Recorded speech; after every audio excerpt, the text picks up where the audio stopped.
True broadcast horror. The last transmission. I worked for a small AM radio station on the edge of town, the kind you can only hear at night. Our overnight shift was boring. Weather reports, local ads, the occasional song from the 80s. But one night, just after midnight, I heard another station overlapping ours. It wasn't interference. It was a broadcast that sounded identical to me. Same tone, same laugh, same script, only a few seconds ahead. I thought it was playback feedback, until the voice said something I never said. If you're listening to this, get out of the booth. That's when all the lights went out. Our station sat on the outskirts, surrounded by fields and a defunct transmission tower. Only two of us worked nights, me and Mike, the engineer, who liked to sleep through half the shift. We ran pre-recorded segments, letting the auto DJ do most of the work. Nothing weird ever happened, except the occasional coyote yowl outside the door. Then the static began to change, not white noise, but patterns. I'd see the signal meter jump at exact intervals like Morse code. Mike said it was phantom feedback from a pirate broadcast. But when we tried tracking the source, every direction pointed back to our own antenna. Around 2:17 a.m., the broadcast began calling itself Echo Station 0. I heard my name in the weather report, clear as day, followed by a forecast that mentioned rain starting at 2:41 a.m. It wasn't raining.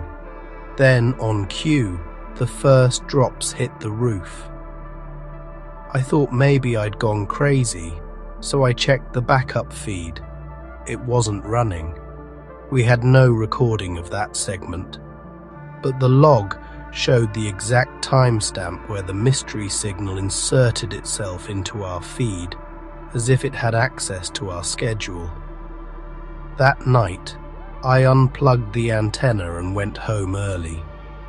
But when I started my car, the radio auto-tuned itself to Echo Station 0.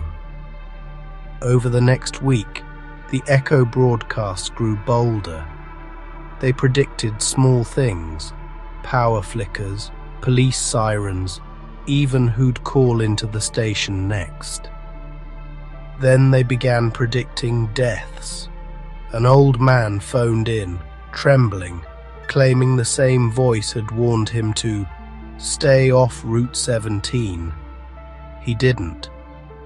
The next morning, his car was found in a ditch, engine running, radio blaring static. Mike tried to trace the signal again, using a spectrum analyzer.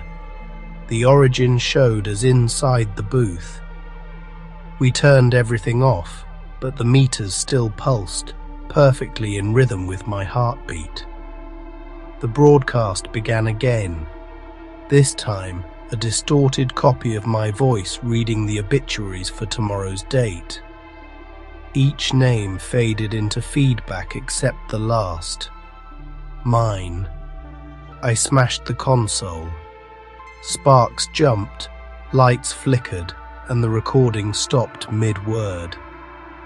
Mike shouted that the signal was now transmitting without any equipment. I looked at the monitor. The waveform had turned into a flat line that pulsed once every second. The same pulse echoed in my ears. No sound, just pressure. Through the glass wall, I saw my own reflection move differently, lips forming words I didn't speak. It whispered, "We interrupt this silence." I grabbed the emergency key, unlocked the side door, and ran into the field. Behind me, The tower lit up, every dead bulb glowing blood red, broadcasting nothing but silence. I quit the next day. The station shut down within the month after unexplained signal interference. But my home radio still turns on at exactly 2:17 a.m. No matter how many times I throw it out, another one appears the next night, already tuned to Echo Station 0. Last week, the broadcast played again, same voice as always. But it wasn't predicting anyone else anymore. It just said, "We now resume live coverage from your location." and the static shaped itself into my breathing.